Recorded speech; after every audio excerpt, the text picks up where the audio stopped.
do what you can't means you're going to reach out and you're going to do the best you can at something that maybe is just a dream in your mind, and it may seem too difficult.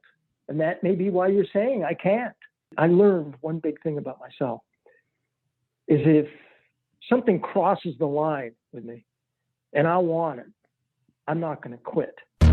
Hello to all the dreamers and risk takers out there. Wannabes, I see you too, and I got you. This is the Vereless N podcast, where we help people take risks, overcome fears, and experience freedom. Hi, I'm Heather, the host of this podcast. I'm also a risk taker, adventurer, van lifer, world traveler, business owner, Enneagram 9 peacemaker, student in Brazilian Jiu-Jitsu, connector, daughter of Christ, and encourager to all the dreamers and wannabes out there. This is the Vereless N podcast, and we have meaningful conversations with people who took risks in pursuit of their dreams to discover how they did it. Whether they've started a business, traveled solo, moved to a new state or country, chose an alternative lifestyle, or started a new hobby, these people have one thing in common. They decided their dreams were bigger than their fears.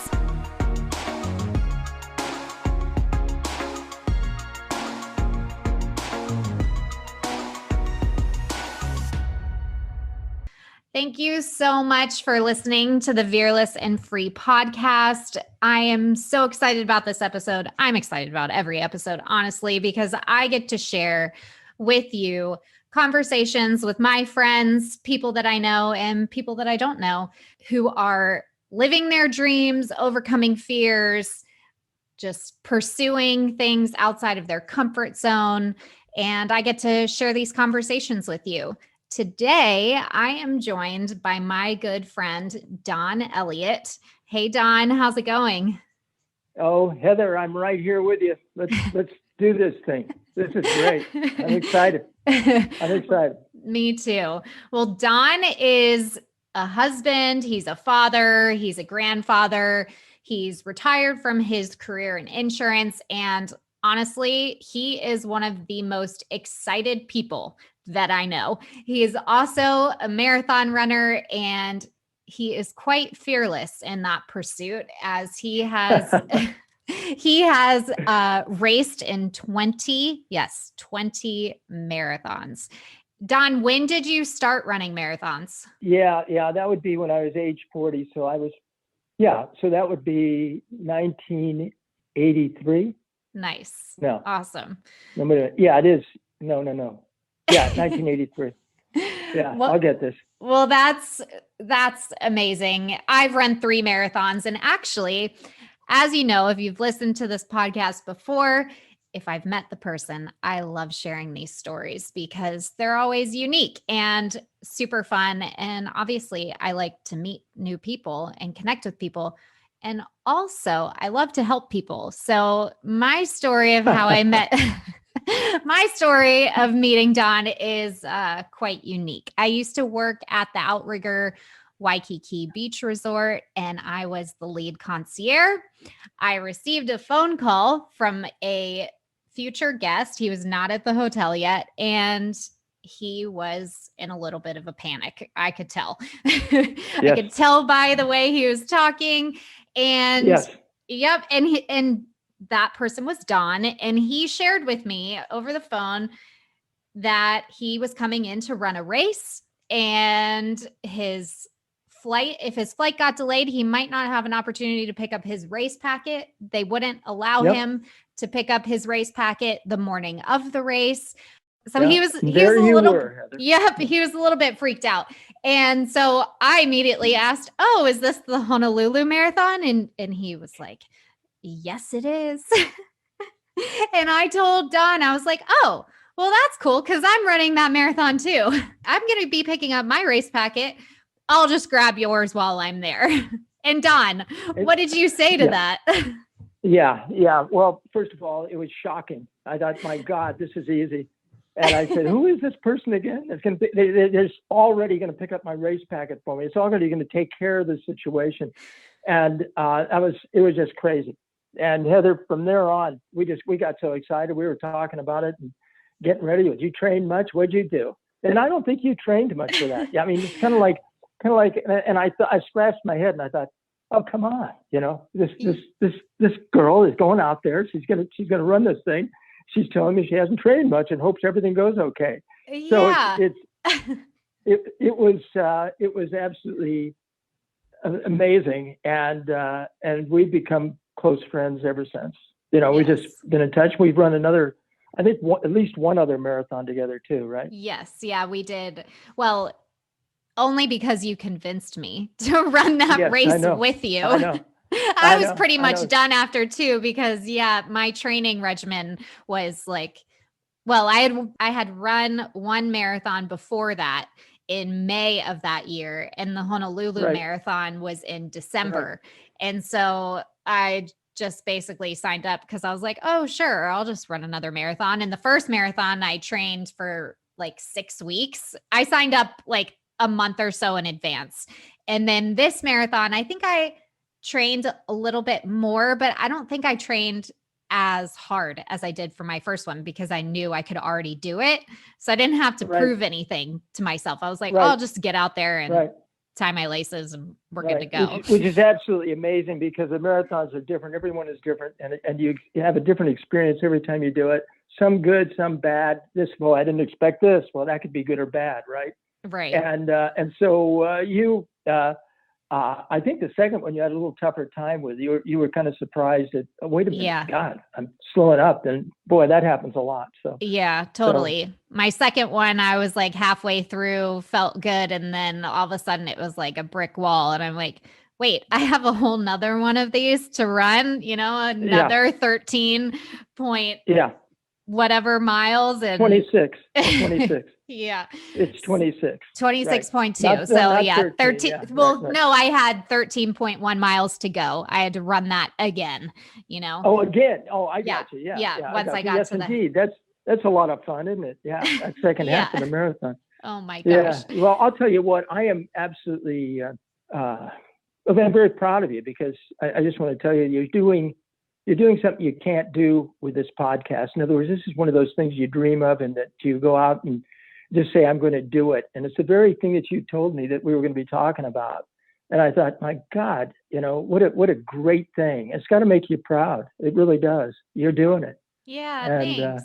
I love it. Yeah. I love it. And it's because I love just learning how other people do things and what gets them into them. Like it just makes them who they are. But it's also really special because they can share that with others as a form of encouragement. So I love connecting people really like that. Oh, thank you. I really think it's a tremendous service, Heather. You're doing it for that too, because you really can get out there and help some people try to figure out, hey, really, what do I want to be doing? What do I feel inside? What do I want to be doing? And then help them go out and do it. So that's Yeah. So we met in 2011.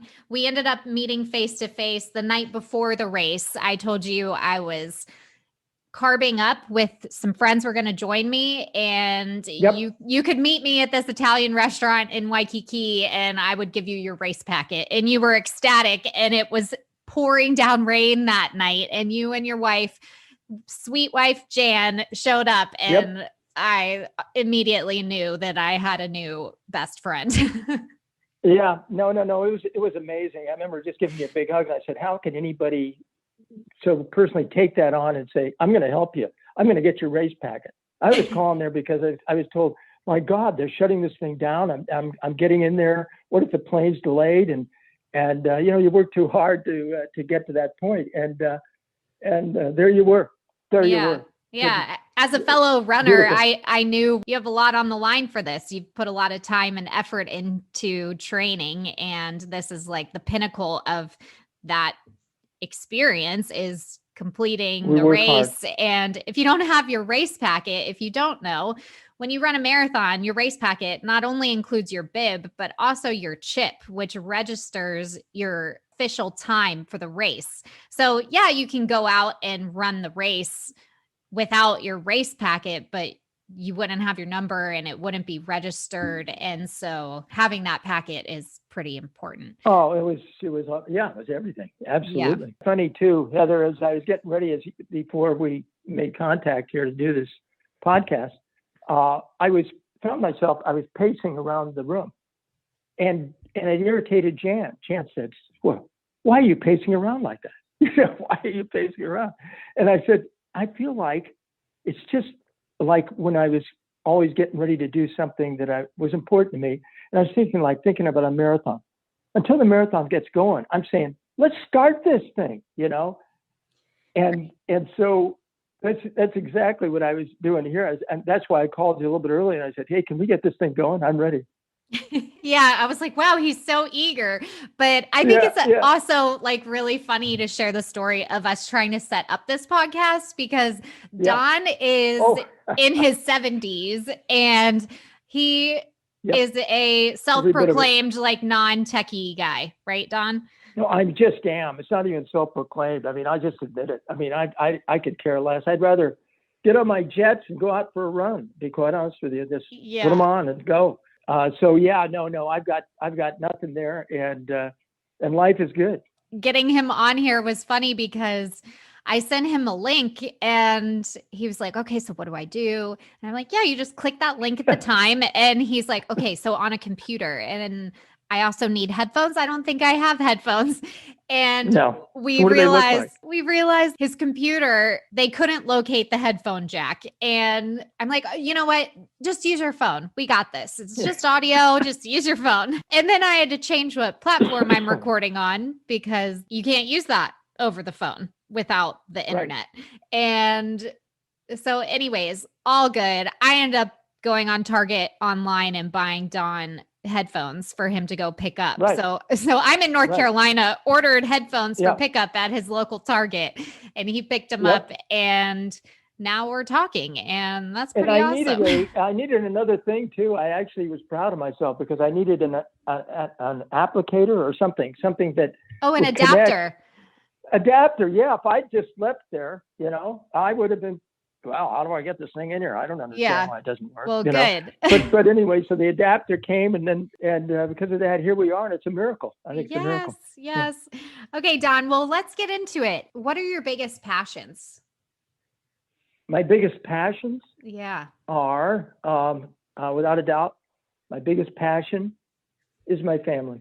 And so, tell me a little bit about your family. Well, it all started when I met Jan, my sweet wife, and my family just keeps things going. It's what I build it's kind of, I guess you could put it and just say it's kind of what I plan my life around. And so it's just not looking out and doing things that are dreams and pushing us, because the family for me is my dream.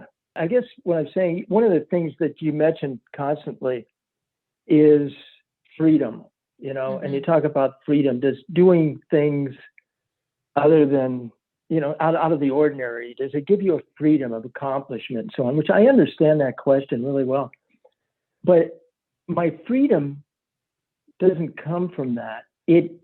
My freedom comes from several things. I'm just going to mention, because this is my game plan every day. I work out to stay in good health, and it's not only physical health but mental health as well. And then also, I think it's really important to have financial health. So I do the best I can with that, and I've always done the best I can with that, and it's been okay. It's gone well. My life has gone well, and so with my physical health, Heather, I work out regularly, not overly. Listen to my body, listen to how I feel. But I work out regularly, cross-training, and to be in the best condition I can be. And health-wise, this gives me an opportunity to live my dreams, spend time with my family. My mental health, I guess, really breaks down a lot to me, is how I live my life. And my faith is important to me. So I think about that and try to grow with that. So I try to stay healthy physically and healthy mentally. And then I also mentioned financially, and that's the other item. And the whole idea is to be able to do what I want to do when I want to do it. Yeah. And those are three things that could stop me, right? If I got problems in those areas. So I spend a lot of time doing that. It makes me feel good. I mean, I feel good. And I don't have any health problems. That's just a real blessing. And at this point, I do that in order to be with my family as much as I can, to be there when the time is right, when I can be there. I'd be there with them all the time. I have 3 boys. I'd love to be with them and their families as much as I possibly can. My sweet wife, Jan, I want to spend as much good time with her as I possibly can. And then my sister and her family. I guess that's why I work towards staying in good condition in the areas that I mentioned. And then, of course, close friends are extremely important to me. I have a few, and they're incredible. And you're one of them. So there we go. Finally, is the thing that we want to talk about is myself and pushing myself to do the best I can and not be afraid of things. And you might want to ask some questions about that, but that's what I do. And that's the reason the conditioning, okay, we've talked about freedom, but the conditioning that I do constantly allows me freedom to do what I want to do. And if it's run a marathon, then it's run a marathon. If it's riding horses, it's riding horses. And as you mentioned, I'm getting ahead of myself. Why don't you might just ask me some questions then, but I could go on to this. No, I think that's awesome. Your family is what drives you. And then being able to be there and in your top shape for your family is that driving factor. And then obviously there's different things that fall under that. But you have this catchphrase that you've shared with me over the years. And right. It sort of is your motto. I remember you sharing this with me. I used to work for a private airline in California, and I just randomly got on a flight to Northern California to work there and was like, hey, Don, I'm going to be around. And he's like, I'll pick you up at the airport. All good. And I remember you sharing with me then, like, Heather, you just got to do what you can't. And that's what I'm doing. Yeah, you are. Tell me about that phrase and its significance to you, because that's that embodies you, that phrase, do what you can't. It really does. And you always do what you can. And that never seems good enough. That's the phrase. I mean, just do the best you can, and the best you can is important. And the word best in there, but do what you can, because all this comes down to whatever, even if we're doing what we can't, if that's what we're doing, something that, I could never do that, then we want to do the best we can at that. And that's all you got to do. The fact that you are doing it, you can't fail. And that's another thing we can talk about. But because that's something that people can get in their minds and freeze them. And that's fear. And those are some of the things you brought up. But doing what you can't is, I think, important for me, to living my life to the fullest. And if I come up with something and I say, well, geez, I could never do that. Really? No, I've gotten in the habit. Really? Really? Can't I do that? Or somebody says that to me. I'm thinking that, and I'm trying to be careful with it, because it's hard to say exactly where that's coming from. But it's a mediocre escape as far as I'm concerned in my mind. And I want to spend my healthy time, that I put myself in a position to be healthy with, because I look after my health. I constantly do that. Not overly, I run 4 to 5, 6, maybe max 6 hours a week. Okay. And that's not a huge amount. I used to run a heck of a lot more, but then I do cross training as well, because I know it's good for me. And that keeps me able to do the things that I want to do, the family, the friends, and these things for myself that are very important to me. Do what you can't means you're going to reach out and you're going to do the best you can at something that maybe it's just a dream in your mind, and it may seem too difficult. And that may be why you're saying, I can't. And a lot of times I like to say, well, here's something I can't, but if you do that, suddenly you can. And Yeah. it's kind of a neat deal from that standpoint. And I'm constantly every day thinking about that and working with that. But there's some things, I can add to that. I mean, put asterisks next to it, like after a while, you want to change the things. You want to do different things. That's right. part of the deal too. It just isn't doing what you can't and say, okay, that's it. You got to reach out, and I think keep it going. And that's eliminated me from doing a lot of things that maybe I'd be wondering if I can do. Making comebacks and different things I used to play, different sports, making comebacks, seeing what I could do. Well, I've already spent a lot of time doing that. I know how to do that. And I would like to know. I played a lot of tennis. I played in high school.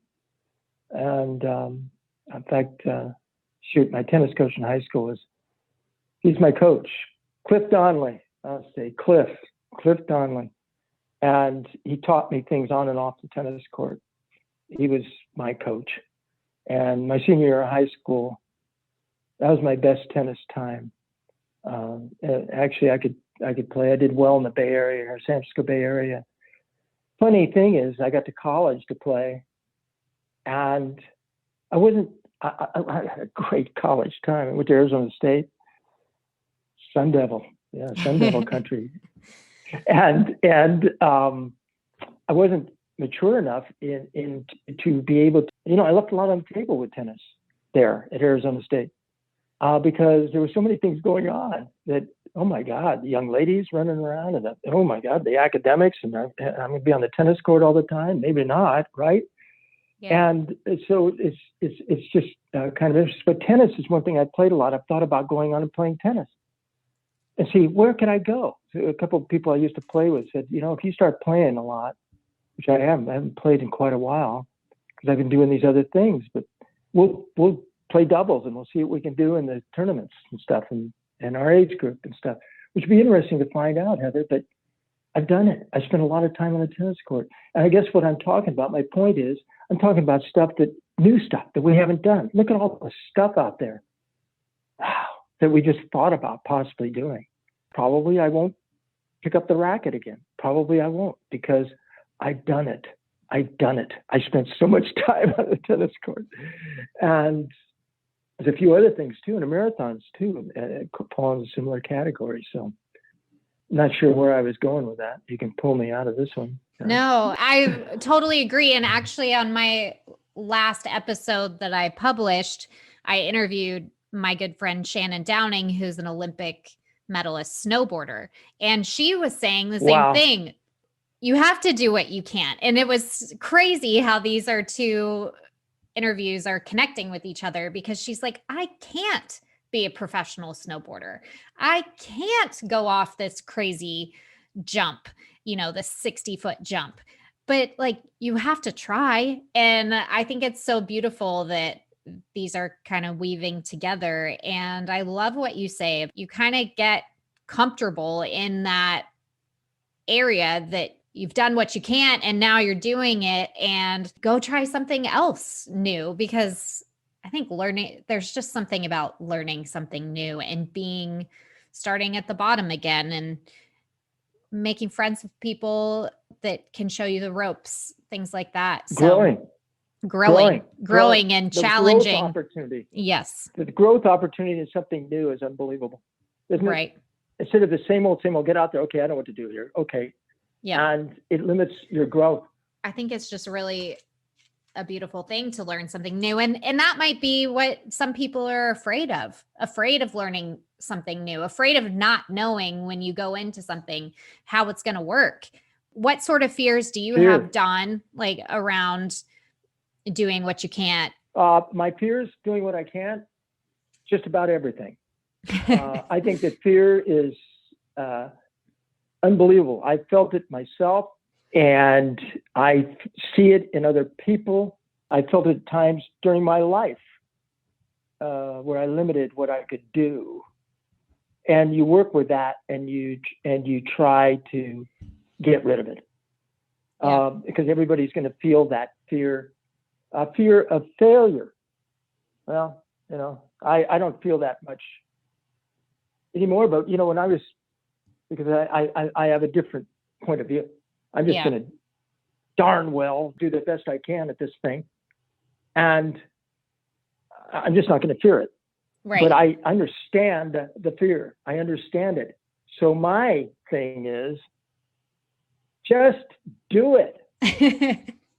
Yes. Do it. Stop this. Stop thinking about it and just do it. And that really pretty quickly takes care of it for me. I get mad and just say, just do it.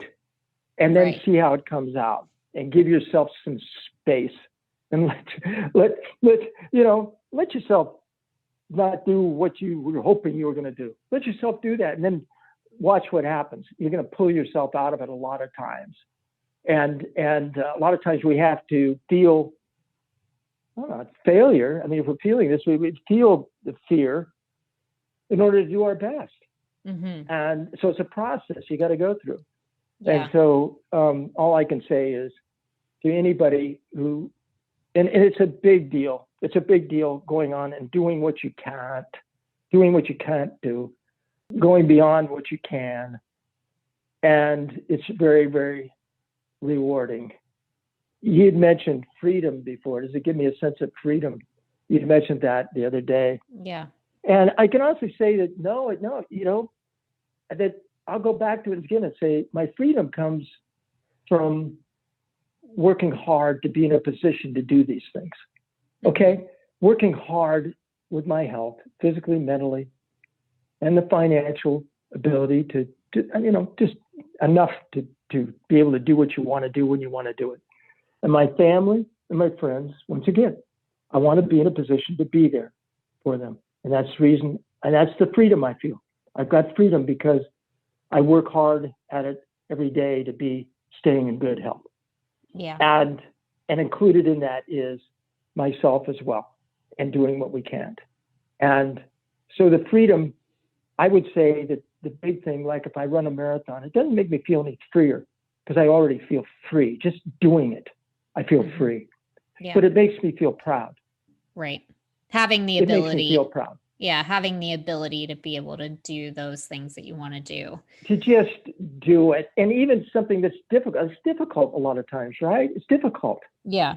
And we're going to go out and train. I know I'm going to train. And a lot of times I don't feel like it. People say, oh, yeah, you're just easy for you.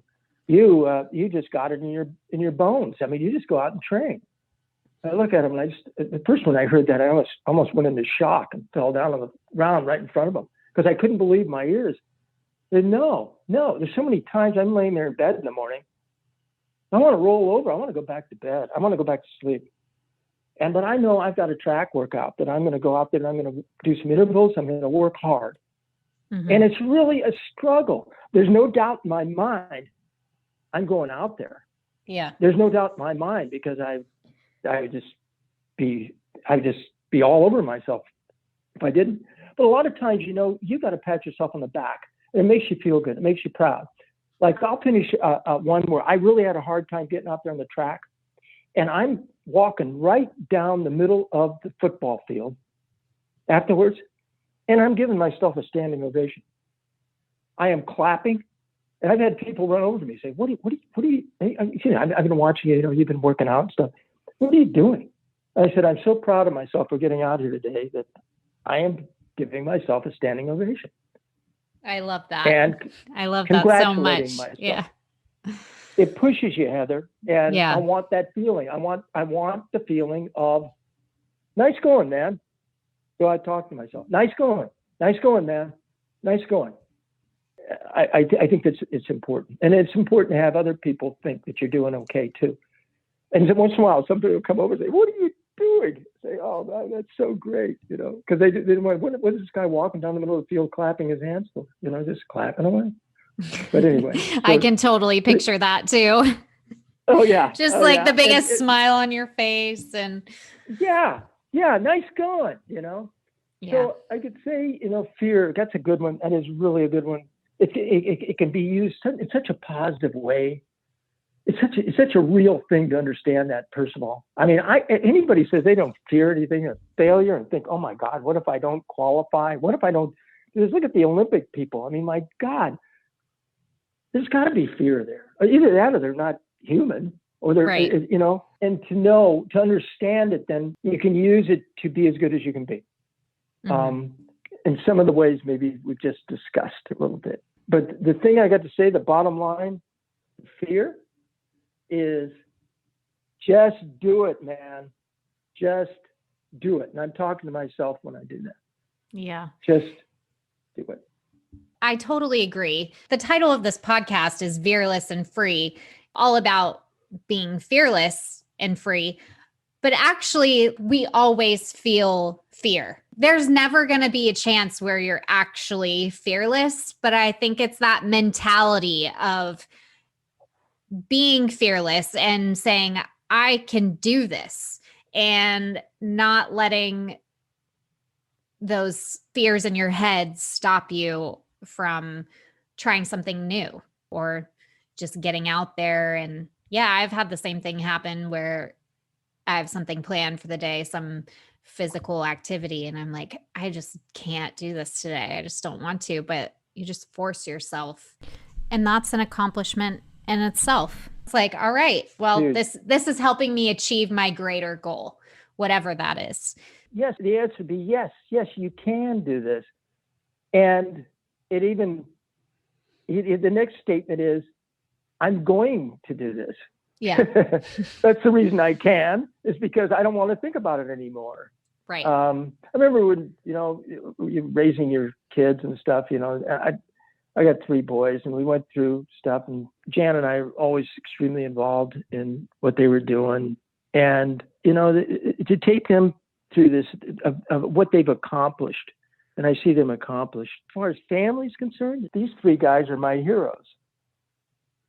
I look at them, and I see what they've been able to do.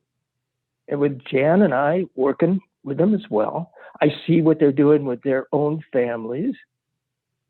I see what they're doing with their families and their wives, and I'm just overwhelmed with it. And it's the same thing of accomplishing and doing it, and just do it. And I look at that, and they're my heroes. So it's kind of me, that almost makes me emotional, as a matter of fact. It's all related. Yeah. So I want to ask you a little bit about your marathon running, because I still think that's amazing. You've run 20 marathons and you started running when you were 40. So how did you get into running? At the age of 40, what is it that brought that into your life? Okay. Yeah, I can say this, that I always used to run, but I'd run to work out for other sports, of course, and all the sports, but tennis especially. I wanted to be in really good condition. And so I went through the tennis times, and my senior year in high school was the best tennis time, period, because I mentioned that. And so that was a great year. And my coach was right there helping me, and was able to make it. I never had the same situation I mentioned in college, because I never really bought into the program like I did. I learned a lot, but I never bought into it. So it was a different thing. And I played tennis after college and kept going. And then when I had kids, the whole thing changes. I suddenly could not play enough tennis to keep my shots, keep my stroke, keep that level of tennis. And if you can't do that, it's very frustrating. If you've done something and you just can't train enough to do it, because I had my boys, and Jan and I had our family, and I had to be in the insurance business, for God's sakes. And that's what I was in, and doing the best I could in that. And at the same time, I wanted to coach my boys. So I started coaching my boys, and then I couldn't play enough tennis to do it, to keep going on it. And running is something that I had done to train for other sports, tennis especially. And so I just started running because I wanted to stay in shape. I could easily get out of shape. And so I started running. And then at one point, so I'd run with some friends once in a while. And the guy who brought up the idea of, well, let's run a half marathon. I'm like, oh, shoot, man, come on. Well, actually, it was a 10K first. Are you kidding? I said, no. The guy's name is Jim Ida. Jim Ida, you're responsible for all this. And, thanks, Jim. Yeah, nice going, Jim. Yeah. But pretty soon we were going longer, and he had all these books and articles. I'm not big on books and articles. I'll tell you that, right? And he just say, okay, this is what we got to do. All right, this is what we got to do. Pretty soon we were doing it. And then half marathon, well, what's left, right? Marathon, here we go. So, I mean, we went out and did it, but that's how I worked through that. And running was something that I could do. Didn't have to set a date with somebody to play tennis. It just gave me the freedom, so to speak. There we go again. Yep. To do it when I want, exactly when I want, around appointments, around meetings, around practices. I went through a period. I had 26 soccer teams in 13 years. Wow. So I was out on the soccer field a lot, and some of the best time of my life, right? I mean, without a doubt. But I'd have a couple of teams going every year, and you were the coach of those teams? I was the coach of the teams. Awesome. Yeah, and I grew and I grew and I grew. My kids, the kids that I could be with, I never had to grow up, Heather. Never had to grow up. All I was doing was drawing little plays in the dirt with a bunch of young kids around there, and saying, God, can anybody cover number 6 on that team? We covered the other guy on the team. You know, just what a amazing thing to do. Okay, we can cover Tommy. Can you cover number 6? Well, I don't know. How about Tommy and Jimmy? Can you guys cover number 6? Okay, now we can start thinking, this is what I was doing. Are you kidding me? I mean, I never had to grow up. That's why I am, well, you and I are having this conversation right now. That was it. That's the way the running developed then, all around my schedule. And I just go out and run when I could, and then got a marathon under the belt, and then it kind of went, well, okay, what's the next one? Where are we going to go? Yeah. And yeah, running is such a beautiful sport because you can do it from anywhere. You just walk outside. You can even do it on a treadmill, which is incredibly boring, but sometimes necessary. You know, you don't have that change of scenery, but I've never been doing that. And that's just another way that I'm limited, obviously, you know, because I don't do the computer. I don't do these things, you know. When I was in the insurance business, I had a wonderful, wonderful office manager, Joan Johnson. I'm glad I could mention her name, Joan Johnson. She was putting together practice schedules. She was putting together, and everything was on the computer. She was doing the computer. I didn't need a computer. She used to say to me, God, get out of here, go out and talk to people, will you? I've got this handled. And then I'd come home and Jan would do the same thing for me here. And so it limited me tremendously. So, but I have no problem with it. Computers are not one of my dreams. So there we go. They're just not. How did you set your training schedule for races? Like if you're saying, hey, I'm going to run a marathon, how did you plan out? You need to do this many miles by this day and do it at this pace. Was that on your radar? What was your training like? Starting out, Jimmy Ida would bring in articles. I mean, it was wonderful. You know, he'd say, okay, this is what we got to do. I said, okay, look, I don't want to read it, Jimmy. Just tell me what we're going to be doing. Right. You know, I mean, so he had it all worked out. He also had, he's also dealing with a little bit with diet, Durolite, so things that might help replacing potassium and calcium and, you know, magnesium and getting all this stuff back in there, which I never did very well. Could have done better and would have done better in running, but it wasn't a strong point for me. Diet was not a strong point for me. It should have been if I was really doing it, but not necessarily. I was doing the best I could. I was tough on myself, getting out there, hitting the pavement. I would stick with it. So I had those things going for me. Your friend basically got all the info and you were like, let's do it. Sure. Just tell me what to do. Yeah. Well, you would have the information and we just do it. Right. And the next marathons were a challenge, you know, like looking at it and say, okay, what are we going to do now? And, you know, I did a lot of San Francisco marathons there for a while. That was the deal. That one's got to be tough because San Francisco has some hills that you have to run up, I'm sure. Right. Yeah, absolutely. And he knew when they were coming. And you really, you work hard in a marathon to pace yourself. Usually you err by going too fast, and it'll cost you at the end. So if you want to run the most efficient marathon, you got to stick with certain things that don't seem necessary, pacing and he's going slower than you think you should. Then I ran a couple of Big Sur marathons. Big Sur may have been the toughest.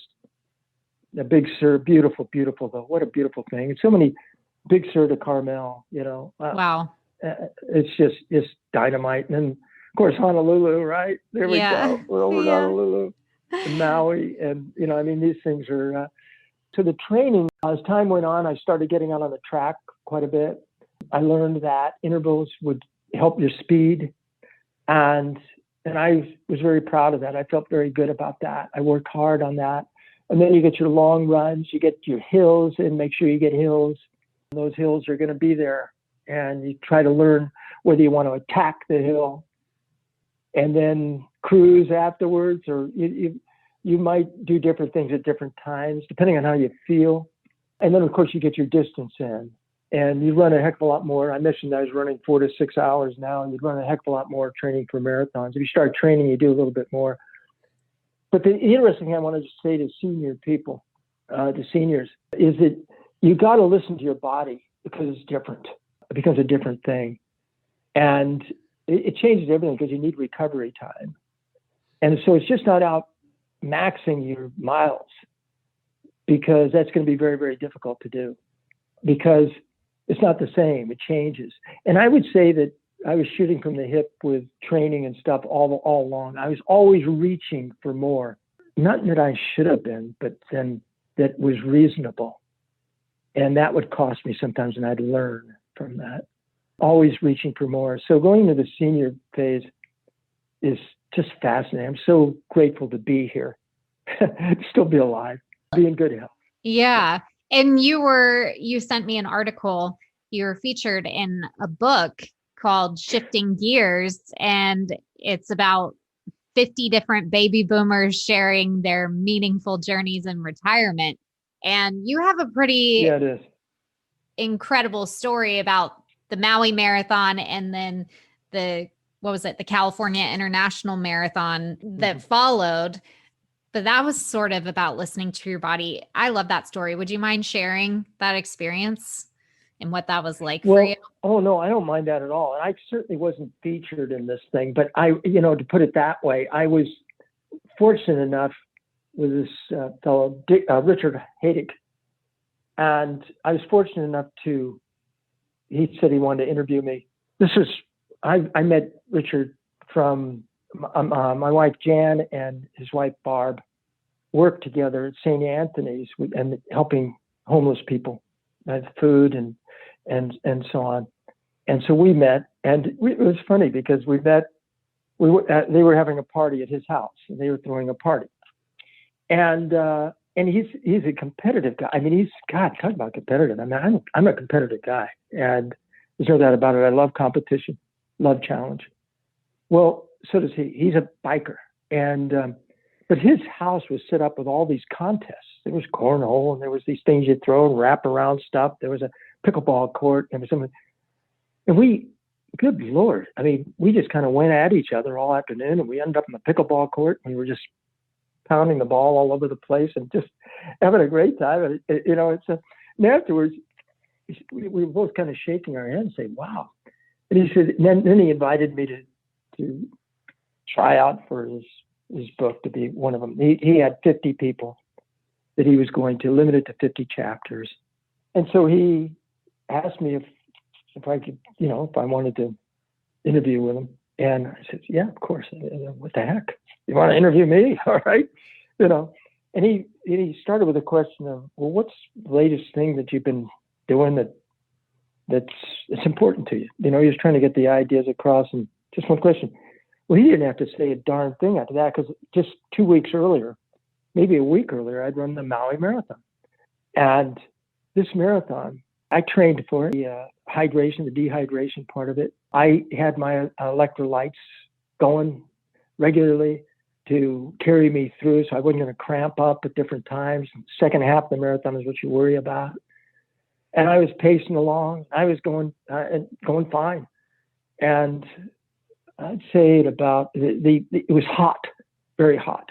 And all of a sudden, maybe about 13 miles, I started noticing I was getting cramping in my legs, in my calves. I could not move at different times. I would be stopped. And at 16 miles, I was stopped. That was the first time I was really stopped. I said, I have way, way too much to go. I got way too far to go. Be feeling this. I could get that maybe at 23, 24 miles and hobble in, but at 16, no way. People were helping me. There's a lady that came by, and there was people that helped me through that. And one lady came up and she said, I'm hurting too. And this is I don't know, I had 3 miles left or something like that. Maybe it was, about that range. And she says, we're going to run this together. The people were wonderful. And this is when I realized, and I was thinking, something, this is dangerous now. Now it's getting into the dangerous zone. And there was no way. I learned one big thing about myself is if something crosses the line with me and I want it, I'm not going to quit. And even though I didn't know how the outcome was going to be, this was not a good situation because it was getting hotter and hotter. I was going slower and slower. I'd be stopped and then I could move again.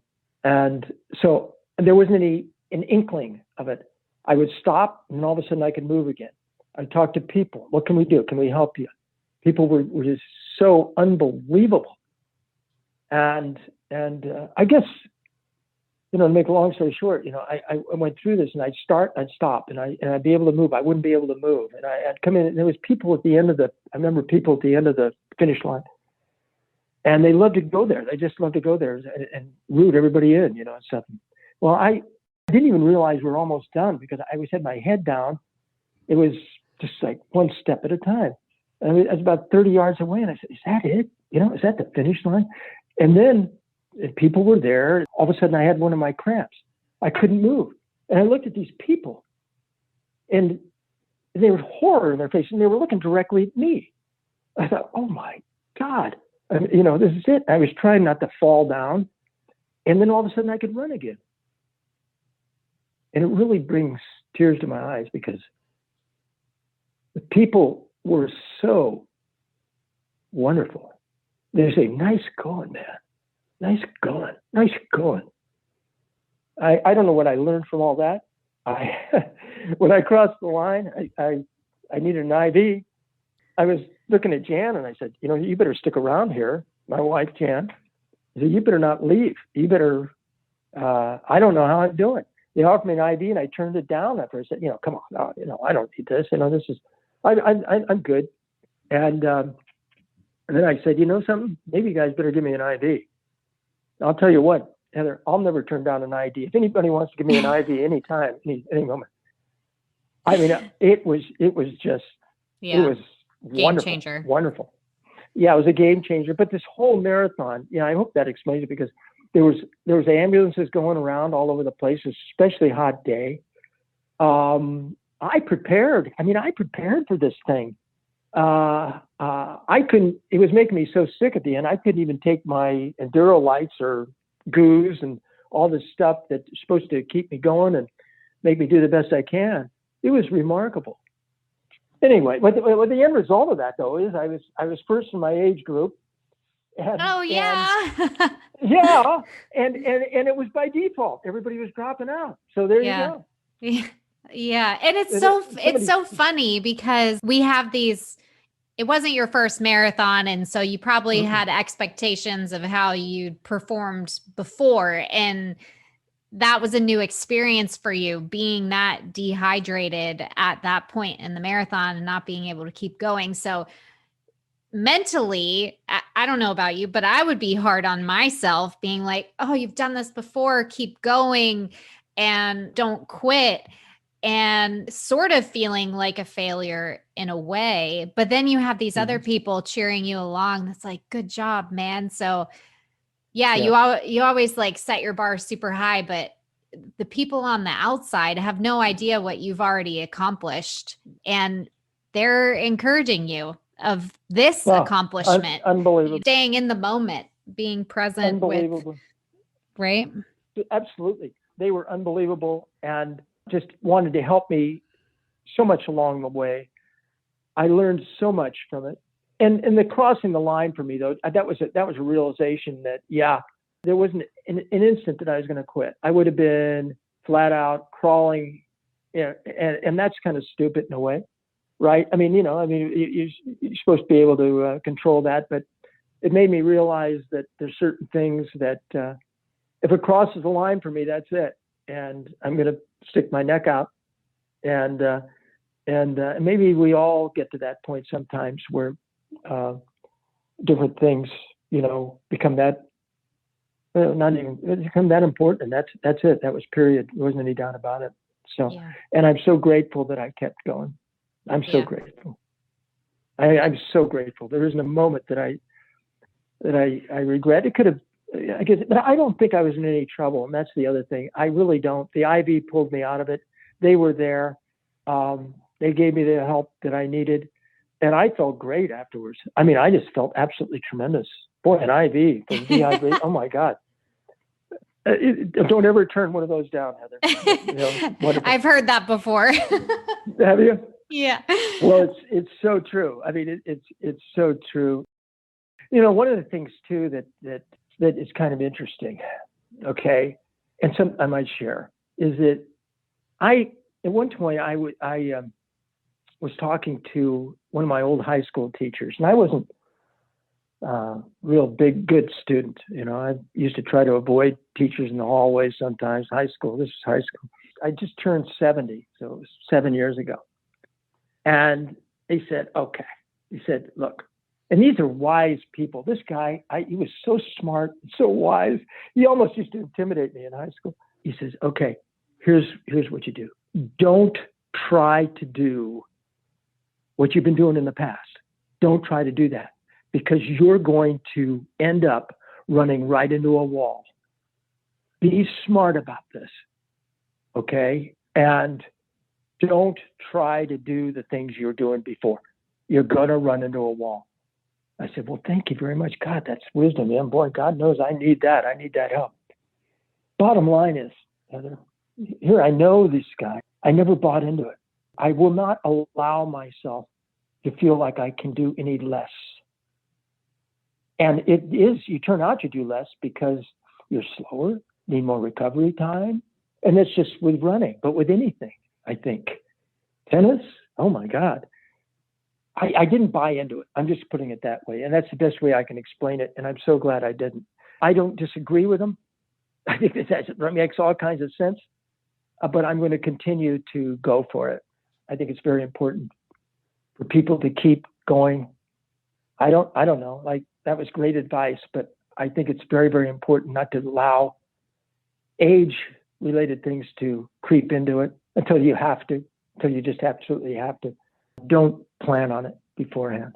That's just something I can say to senior people but anybody as well. Just keep going and doing it. Don't allow yourself to back down at all. Okay. And keep the same feeling. I compete. I want to keep competing. It's important to me. I compete a lot with myself. Okay. As compared to others, although I do compete with others. It's a little bit different. I compete with myself. Say, okay, can you do this? Are you going to do this? I challenge myself, and it puts me in positions where I can try to do what I can't. And I love it. I love that. That's so awesome. So that's kind of what keeps me going, I guess. Do you have any races on the books? Are you still racing? What am I going to do? Yeah. Okay. Yeah. See, like this was 2019 when I ran Maui, and then I ran the CIM, and that was number 20. That was in December. Yeah. And then COVID happened. Yeah. Right. Yeah. And so what I was going to do at that point was I spent a lot of time running marathons. I've trained a lot. It's time to do something new. And so the transition was going to be, I'm going to run half marathons and 10Ks, and I'm going to run them as fast as I can. I'm going to see what I can do in my age group, and I won't have to worry about the second half of the marathon. Hey, I'll do that with you. Yeah, absolutely, you will. I'll say we will, and we won't have to worry about replacing all this stuff, calciums, potassiums, everything else, magnesiums, getting it in there. We won't have to worry about dehydration. That's not necessarily true, but I always felt in the second half, a lot of times early, boy, the Maui Marathon sure is an example of that. Yeah, so I was going to run 10Ks and half marathons, everything shut down. I was going to do that because I really just see what I could do with that. And it's not far different. I'm still training. I'm still working out. When I talk about doing what I can't, I'm very oriented towards athletics because it does two things for me. I love athletics. And number two, it helps me constantly stay in good health. And I talked about that at the beginning about physical health being so important, being able to do the things I really want to do, and that's be with my family and so on. And to be able to do the things that we're talking about. That helps me to get my goals, to be able to do the things I want to do. Awesome. Well, we're just going to wrap up here. I have just two real quick questions for you. If you had never adopted this phrase, do what you can't, or run 20 marathons, what kind of regrets do you think you would have? Yeah, I think that the situation is, Heather, that this is something that I had to do because it was never good enough for me just to do what I can. Okay. And so the marathons turned out to be a interesting time for me because I could do them. I felt like I could do them. And it was a time in my life where I was changing, the tennis wasn't going to be there anymore because I was doing other things, doing what I can't, coaching, doing what I can't, raising a family, doing what I can't in the insurance business. And so it was that was an easy transition for me. I feel like I was going to do what I can't because it just wasn't good enough. I was always reaching for more. And I'm not sure what I would have done, but it would have been something where I was reaching. Yeah. It would have been something where I was reaching out and trying to do more than I can. Yeah. Awesome. Yeah. And then last question, what would you share with somebody what would you share to encourage somebody to take risks, conquer fears, do something they can't? Hold that question, because what I'm going to do, one thing that I'm thinking about doing is just not running 10Ks and half marathons, but it was brought up to me, and I'm excited about this. I'm glad you mentioned it brought up to me, seniors run track. And then somebody called it Senior Olympics, and I thought, oh boy, but seniors have track meets.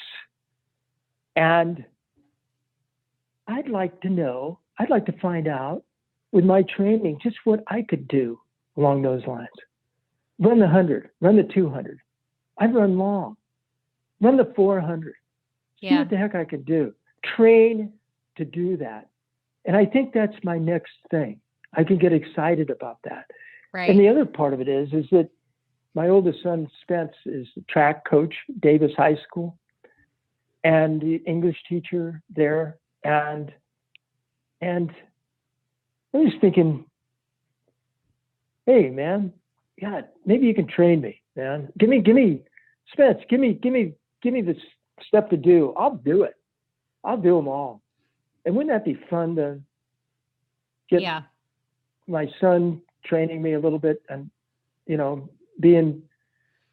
he'd be my coach from that standpoint, show me what to do to do as best I can in those races, those shorter races, and then do the best, and then have that time to meet other people, to learn from other people that are also doing it, and to compete to compete in that way. And so that's something that I think that I probably will go for as soon as I can. That sounds amazing. That may be my next thing. What do you think of that? Does that sound like a good idea? Yeah, I do. And before you talked about Spence, I was going to say, yeah, and your son's a track coach. I'm sure he could coach you. Yeah, so and that'd be a pretty neat deal, wouldn't it? Just a little role reversal. You used to be the soccer coach. Right. Now do this, Dad. Now come on, just do this, Yeah. And then we'll see what it could do, and there'd always be a fear of, well, shoot, maybe I won't do very well. Well, that's it. I emphasize that because I want to bring that up to everybody, not just seniors and anything else, but that fear thing. Just do it, and I think you'll be amazed at what you can do, and to do that with my son, that'd be great. So that's something he doesn't know that exactly yet, but he'll find out. He'll find out soon enough. Yeah, he'll find out if he listens to this. That's for darn sure, right? Yeah, I got to email this to him. You got to get me his email address. Oh yeah. No, that's great. But I've learned from all three of my sons so much, and that's a big part. And from my wife Jan, of course, and that's why family is such a huge part of what drives me. And I wanted to tell you that early on with my game plan, Yeah. Was there anything else you'd like to share as we wrap up? Well, you had one more question for me. What was it?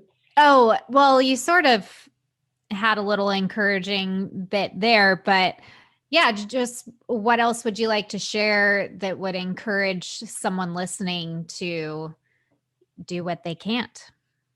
Yeah, I would say do it. Just do it. Think about things.